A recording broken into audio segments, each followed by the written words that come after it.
नमस्कार विद्यार्थियों, आशा है आप सभी अच्छे होंगे और अपनी पढ़ाई अच्छे से कर रहे होंगे। आज हम वित्तीय लेखांकन के एक महत्वपूर्ण टॉपिक अंतिम खाते पर चर्चा करने वाले हैं। विद्यार्थियों, हम जानते हैं कि व्यवसायी लाभ कमाने के उद्देश्य से व्यवसाय करता है और वर्ष के अंत में वह जानना चाहता है कि उसे कितना लाभ या हानि हुई, और वर्ष के अंत में यह भी जानना चाहता है कि उसकी कुल संपत्तियों में वृद्धि हुई या कमी हुई, कुल दायित्वों में कमी हुई या वृद्धि हुई, उसकी पूंजी बढ़ रही है या पूंजी में कमी हो रही है। तो यह सब जानने के लिए वह वर्ष के अंत में अंतिम खाते तैयार करता है। विद्यार्थियों, हम एक उदाहरण के द्वारा व्यापार एवं लाभ हानि खाता और चिट्ठा बनाना सीखेंगे। प्रश्न इस प्रकार से है, श्री विवेक पाटनी के 31 मार्च 2017 को समाप्त होने वाले वर्ष के लिए अंतिम खाते बनाइए। अंतिम खाते बनाने के लिए कुछ सूचनाएं आपको दी गई हैं।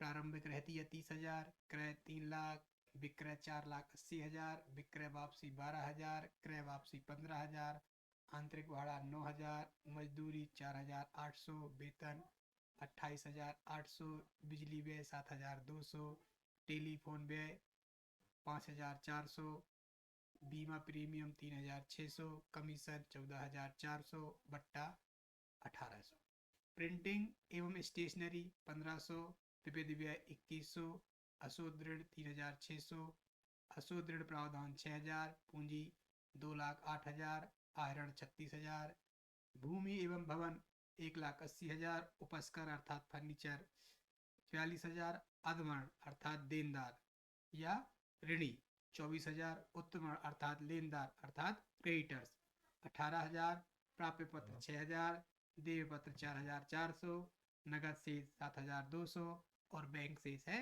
12,000।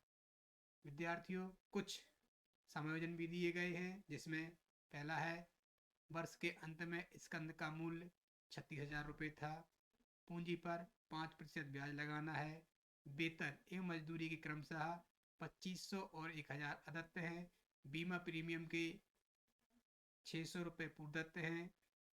विद्यार्थियों, भूमि भवन पर 5% एवं फर्नीचर पर 10% ह्रास लगाना है, अशोध ऋण 2,000 अपलिखित करना है तथा देनदारों पर संदिग्ध ऋणों के लिए 5% प्रावधान करना है। 2,000 रुपये की विक्रय वापसी का लेखा नहीं किया गया है। प्रश्न में पहले विक्रय वापसी दी गई है 12,000 की। मित्रों, 2,000 की विक्रय वापसी का लेखा नहीं किया गया है, अर्थात विक्रय वापसी 14,000 की हो जाएगी। 500 रुपये का माल चोरी हो गया जिसका बीमा नहीं कराया गया था। विद्यार्थियों, प्रश्न हल करने के लिए सबसे महत्वपूर्ण बात यह है कि आपको ये सारी इंफॉर्मेशन याद रखनी है। तो शुरू करते हैं। विद्यार्थियों, सबसे पहले खाते का प्रारूप बना लिया जाएगा और खाते के प्रारूप के ऊपर लिखा जाएगा कि हम किसकी पुस्तकों में ये खाता बना रहे हैं। तो in the books of Shri Vivek Patni क्या बनाएंगे? सबसे पहले हम व्यापार और लाभ हानि खाता। विद्यार्थियों, व्यापार एवं लाभ हानि खाता अर्थात trading and profit and loss account. विद्यार्थियों, सबसे पहले ट्रेडिंग अकाउंट की एंट्री की जाएंगी। ट्रेडिंग अकाउंट अर्थात व्यापार खाते में माल संबंधी मदों को लिखा जाता है। तो विद्यार्थी, माल संबंधी मदें जो जानकारियां थी, प्रारंभिक रहतिया, क्रय, विक्रय, क्रय वापसी, विक्रय वापसी, आंतरिक भाड़ा और मजदूरी है।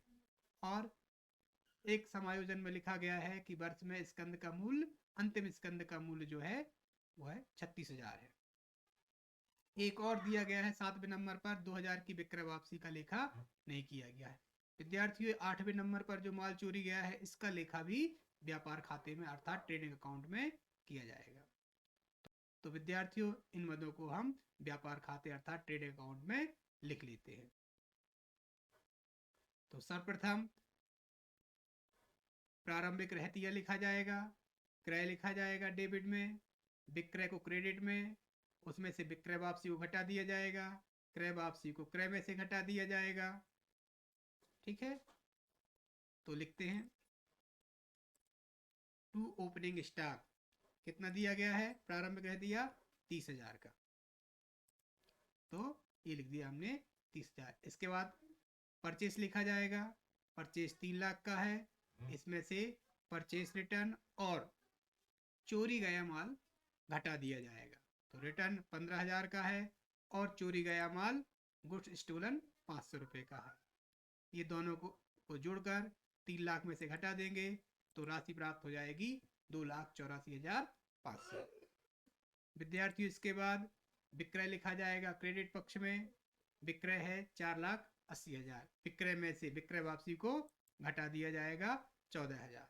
विद्यार्थियों विक्रय वापसी प्रश्न में 12,000 की ये दी गई है और 2,000 रुपये की विक्रय वापसी का लेखा पुस्तकों में नहीं हुआ था, तो कुल विक्रय वापसी 14,000 हो जाती है।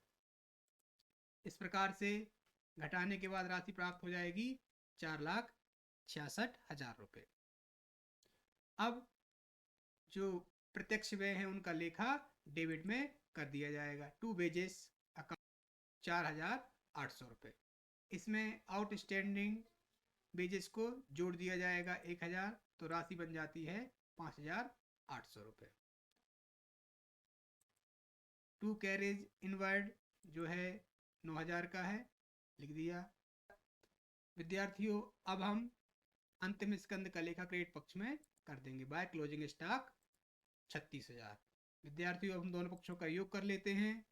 योग क्रेडिट पक्ष का अधिक है, 5,02,000 योग है, तो अंतर की राशि डेबिट में लिख दी जाएगी टू ग्रॉस प्रॉफिट के नाम से। क्रेडिट के योग में से डेबिट का योग घटाने पर अंतर की राशि हमको 1,72,700 प्राप्त होती है, जो कि हमारा सकल लाभ है। ग्रॉस प्रॉफिट को लाभ हानि खाते में हस्तांतरित कर दिया जाएगा। क्रेडिट पक्ष में 1,72,700, अगर हानि होती तो उसे डेबिट पक्ष में हस्तांतरित किया जाएगा, लेकिन प्रश्न में हमको सकल लाभ हुआ है तो लाभ हानि खाते के क्रेडिट में हस्तांतरित कर दिया जाएगा 1,72,700। विद्यार्थियों अब जितने भी अप्रत्यक्ष व्यय हुए हैं उनको डेबिट में लिखा जाएगा और जो अप्रत्यक्ष आय है उनको क्रेडिट पक्ष में लिख दिया जाएगा। सबसे पहले टू सैलरीज 28,800, इसका समायोजन भी दिया गया है कि वेतन के 2,500 रुपये बकाया है, तो बकाया को जोड़कर लिखा जाता है। तो विद्यार्थियों हम जोड़कर लिख देते हैं। 2,500 को जोड़ दिया है तो बन जाती है रकम 31,300।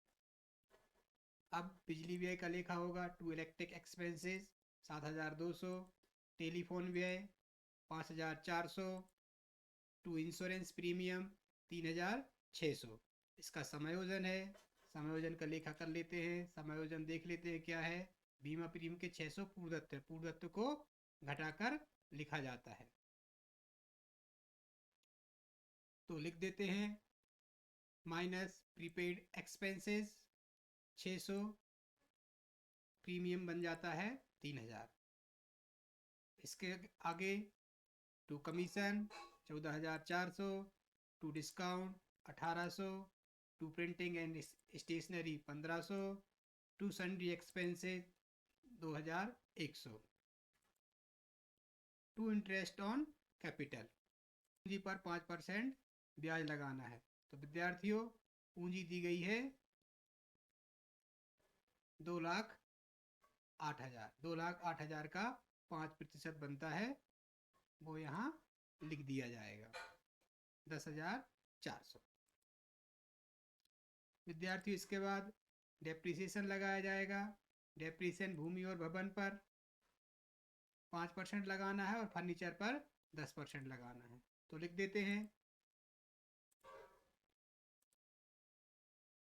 To depreciation on land and building 9,000 और फर्नीचर पर 4,200, कुल ह्रास हो जाता है 13,200। इसके बाद जो चोरी गया माल है उसका लेखा डेबिट में किया जाएगा, क्योंकि यह एक प्रकार की हानि है, हानि को डेबिट में लिखा जाता है। विद्यार्थियों एक मत जो बहुत महत्वपूर्ण है, डूबत ऋण। डूबत ऋण के संबंध में प्रश्न में अनेक निर्देश दिए गए हैं। क्या क्या निर्देश दिए गए हैं? डूबत ऋण 3600 का हुआ था, अशोध ऋण प्रावधान 6000 का है, और साथ ही अशोध ऋण अतिरिक्त रूप से 2000 के हुए हैं, और देनदारों पर हमें संशोधन ऋण के लिए 5% का प्रावधान बनाना है। तो विद्यार्थियों, इसके लिए हम डूबत ऋण की गणना कर लेंगे।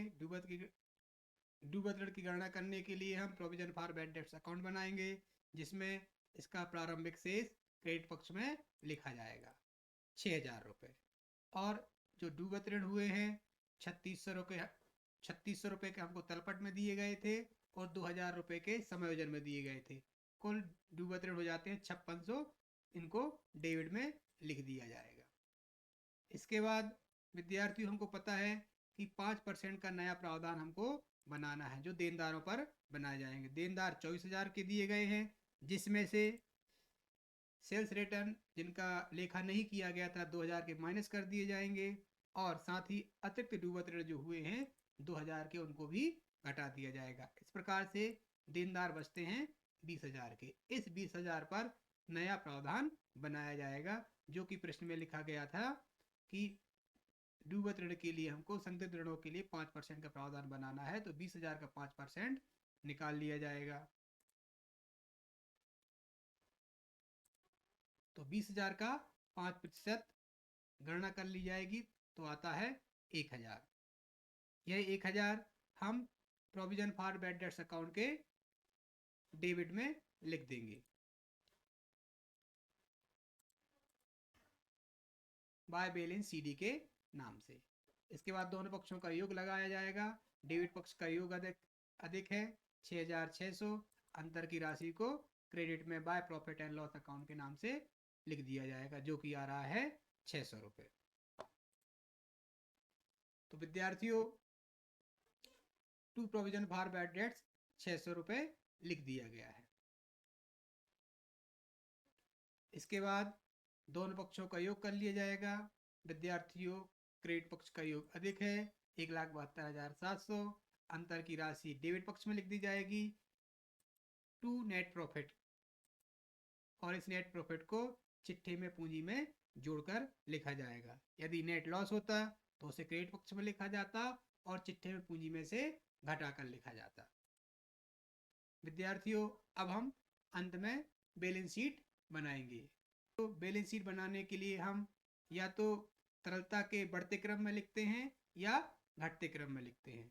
तो विद्यार्थियों, हम तरलता के बढ़ते क्रम में मदों को लिखेंगे, मतलब तरल मदों को पहले लिखेंगे, और जैसे जैसे उनकी तरलता कम होती जाती है उन मदों को हम बाद में लिखेंगे। तो विद्यार्थियों, प्रश्न के अनुसार हम देखते जाते हैं मदों को और लिखते जाते हैं। बिल्स पेबल दिए गए हैं 4,400 के, क्रेडिटर्स दिए गए हैं 18,000 के, हमने लिख दिए हैं। कैश इन हैंड है 7,200, कैश एट बैंक है 12,000, बिल्स रिसीवेबल्स है 6,000 के, और डेटर्स, विद्यार्थियों डेटर्स की अभी हमने गणना की थी कि डेटर्स कितने आए हैं 19,000 के, जिसका लेखा हम यहाँ पर कर देंगे। Debtors 19,000, prepaid insurance 600, closing stock 36,000, furniture 42,000 का है, जिस पर हिरास घटाकर लिखा जाएगा। हिरास बनता है 4200, घटाने के बाद राशि आती है 37,800। लैंड एंड बिल्डिंग 1,80,000, इसमें से हिरास घटा दिया जाएगा 9,000 का, तो बचता है 1,71,000। विद्यार्थियों, आउटस्टैंडिंग वेजेस दिए गए थे 2500 के, और आउटस्टैंडिंग सैलरी थी 1,000 की। विद्यार्थियों, इसके बाद पूंजी लिखी जाएगी। पूंजी है 2,08,000 की, इसमें नेट प्रॉफिट को जोड़ दिया जाएगा 81,300 रुपये का। इंटरेस्ट ऑन कैपिटल को भी पूंजी में जोड़कर लिखा जाता है 10,400 को जोड़कर लिख दिया, तो बन जाते हैं 2,99,700। इसमें से आहरण को घटाया जाएगा। आहरण है 36,000 रुपये का, घटाने के बाद आता है 2,63,700। विद्यार्थियों, सभी मदों का लेखा हो चुका है। अब दोनों पक्षों का योग कर लेते हैं। बैलेंस शीट के दोनों पक्षों का योग बराबर आता है। देख लेते हैं बराबर आ रहा है कि नहीं आ रहा। 89,000। विद्यार्थियों दोनों पक्षों का योग बराबर हो गया है। इस प्रकार हमने अंतिम खाते बनाना सीख लिया है। विद्यार्थियों, आशा है आपको वीडियो लेक्चर पसंद आया होगा। अगर यह वीडियो लेक्चर पसंद आया है और इस प्रकार की और वीडियो लेक्चर देखना चाहते हैं तो मेरे चैनल को सब्सक्राइब कीजिए